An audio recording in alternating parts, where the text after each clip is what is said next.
Hello friends, Chocos 3/4 cup எடுத்துருக்கிறேன். இது try fish கொஞ்சம் காஞ்சி திராட்சை எடுத்துருக்கிறேன்.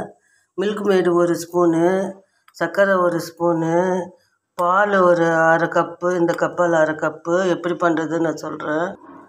இதில் ஃபஸ்ட்டு பாலை ஊற்றிடும். 1/2 கப்பு பால். அடுத்தது சர்க்கரை,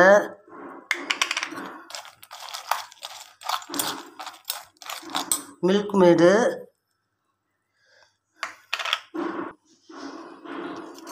இதில் காஞ்ச திராட்சை கொஞ்சம் போட்டு மிக்ஸ் பண்ணி குழந்தைங்களுக்கு காலையில் சாப்பிட்ற உணவாக கொடுக்கலாம். நீங்களும் ட்ரை பண்ணி பாருங்கள். ஷேர் பண்ணுங்கள், லைக் பண்ணுங்கள், சப்ஸ்கிரைப் பண்ணுங்கள். தேங்க்யூ.